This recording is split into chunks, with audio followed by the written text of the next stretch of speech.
In my last video, I introduced the Nikon D5000 to you and talked to you about its capabilities and some technical specifications. In this video, I'll take you on a tour of the D5000's body and I'll go through each menu item and show you the info display. I won't go in depth about any one thing though. This is just a get to know you overview. I do, however, have plenty of videos on specific features that are common to Nikon DSLR bodies. You'll see links come up on screen during this video when I have another video that explains the feature. I'll also be talking more about a few of the options in my next D5000 video. Okay, let's get started with the body tour. Let's start with the front of the camera. Here you can see the D5000 badge and the microphone right above it. Beneath that, you can see the lens release button. On a related note, this is where your lens goes. This is the self-timer/function button. You can customize this button, which I'll talk more about later when I go through the menus. Above that is the flash mode and flash compensation button. Up here is the pop-up flash. This is the autofocus assist illuminator, which also acts as the self-timer lamp and red eye reduction lamp. And here is the infrared receiver. On this side, you can see the neck strap eyelet. And when you open this cover, you get to a number of connectors. You have an accessory terminal, the USB connector, and the HDMI mini pin connector. And on this side, you can see the other neck strap eyelet, and then another door. When you open this, you get to your memory card. This camera takes one SD card. On the bottom of the body, you can see the tripod socket. Also, there is a door here. This is the battery chamber. The D5000 takes an ENEL9A battery. Also, here is this little tiny cover. You take this off when you are shooting when connected to AC power. You need an optional power connector for that. On the top of the body, you have your hot shoe. Over here you can see your mode dial. You can see that you have auto modes, scene modes, and the more advanced DSLR modes here. This is one of your information buttons. I'll talk more about this later. And this is your exposure compensation, which also can act like an aperture button when you're in manual mode, or also as a flash compensation button. And here is your shutter release button and the on-off switch. Now for the back of the D5000 body. Up top is your viewfinder. You can see a dial on the other side. It's your diopter adjustment. Here is your auto exposure/autofocus lock button, which doubles as a protect button. Here is your command dial. This is the live view button. And here is the multi-selector and OK button. This here is the memory card access lamp. If this light is on, that means that the camera is accessing the memory card. Here is the speaker, and on this side, you have the delete button and the playback button. The menu button. Pressing this button when in playback, you will zoom out or view thumbnails of your photos. When not in playback, this is your help button. And then pressing this button in playback, you will zoom in. And here is your other information button. Last, in the middle here, is your LCD screen. This flips out and can even close up to protect the screen when not in use. That's the body. Now on to the menus. After you press the menu button, the playback menu is the top menu on the left side of the screen. This is where you manage the images on your camera. The first item is delete. It only shows up if you have images on the card. Otherwise, it's grayed out. Here you can delete images individually or by date, or just delete all of them. Remember that you can also delete images in playback with the trash can button, which I showed you earlier. The next item is Playback Folder. Here you can decide which folder of images show up when you hit the playback button on your camera. Next is Display Mode. Here you decide what information is displayed on screen with your images during playback. Do you want Image Review on or off? Rotate Tall is either on or off. Turning it on will rotate images to be right side up if it was taken in the portrait orientation. Next is Slideshow. This is where you can put on a slideshow on the LCD screen of your camera or when you're plugging it into a larger screen using a cable. Last is Print Set DPOF. DPOF stands for Digital Print Order Format. This option allows you to choose images to print if you connect your camera to a printer or plug the memory card into a printer. This only works with printers that are compatible with the Pict Bridge standard though. The shooting menu is where you adjust your shooting options. First is Scene Mode. This is only available when the exposure mode dial is set to scene. You have a number of scene modes on that dial, but here you can choose from a list of scene modes that are not on the dial. The next option is Picture Control, where you choose how the camera will record how the photo looks with regard to sharpness, contrast, brightness, saturation, and hue. You can choose from several presets that you can fine-tune to suit your needs. The next option is Manage Picture Control.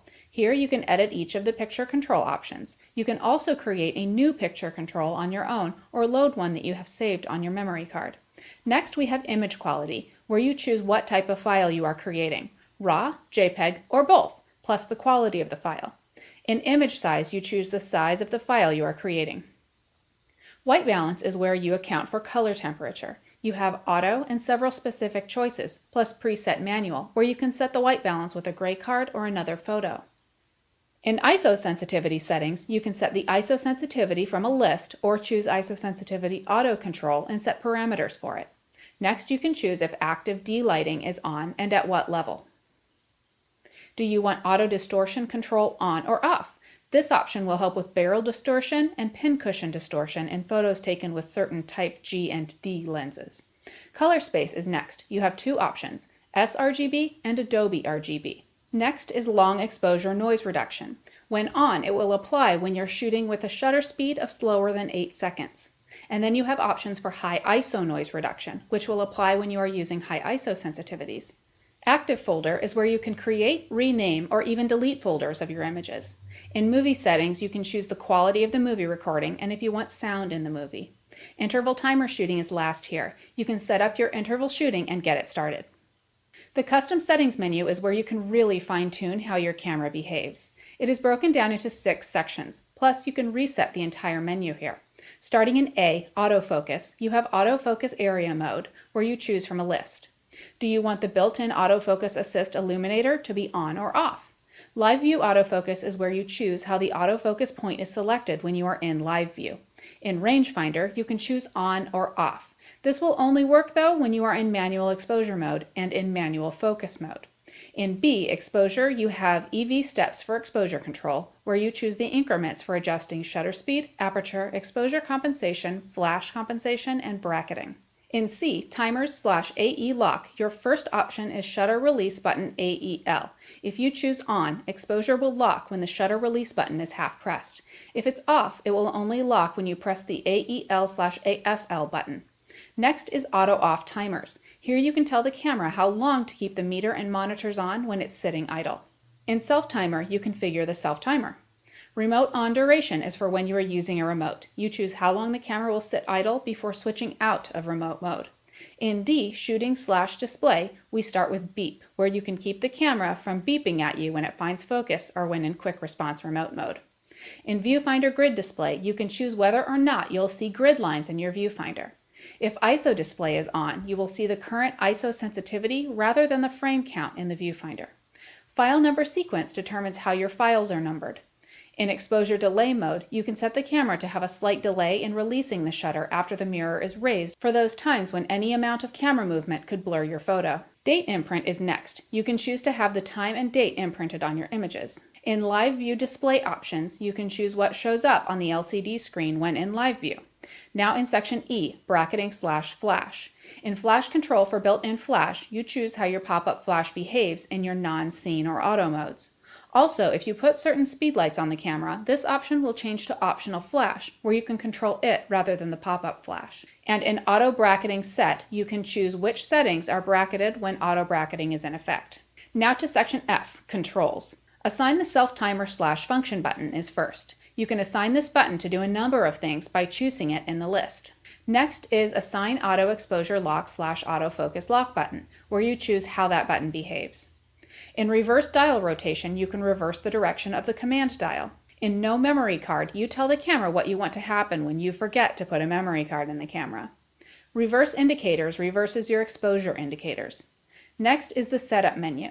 You can format the memory card here. In LCD brightness, you can choose the brightness of the LCD screen on the back of your camera. In info display format, you can choose how your info screen looks in the different exposure modes. In auto information display, you choose when you want the info screen to appear. In info wraparound, you can choose whether or not you want your cursor to wrap around when in the info display screen. Clean image sensor is the next option. You can choose to clean now, and you have several options for when you want it to clean automatically.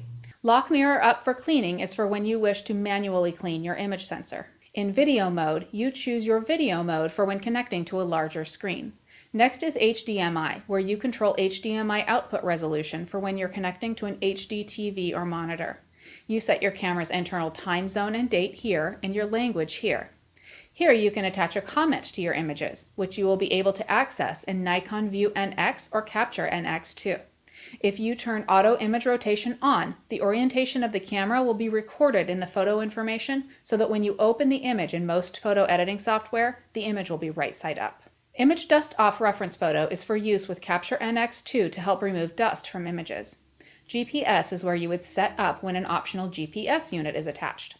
And firmware version tells you which firmware version is on your camera and lens. This is also where you would update your firmware. In the retouch menu, you have lots of options to edit your images in camera, such as applying delighting or red eye correction. Last is recent settings. You can see a list of the settings that you've recently accessed and changed here. Onto the info display. You may remember that you have two info buttons. When you press either of them once, you can see many of your camera's current settings, including shutter speed, aperture, ISO sensitivity. You can see your battery status here, and also you can see where your autofocus point is here, and your number of exposures remaining here. Now, if you press the info button that is on the back of your camera a second time, you can make changes to all of the other settings shown.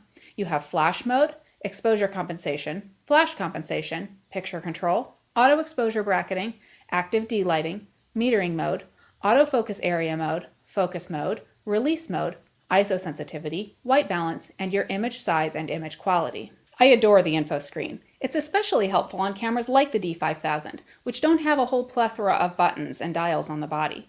I don't have to wade through menus to make most of the common changes. One other thing I should mention is that your info buttons have a secondary purpose. If you press both of them for 2 seconds, you will reset your camera to the factory defaults. This can be handy if you've purchased a second-hand D5000 or if you've been experimenting with settings and get a little lost. So that's the Nikon D5000, folks. It's a compact and capable body with lots of flexibility. In my next video on this camera, I'll show you how I set up my D5000 for a day of shooting.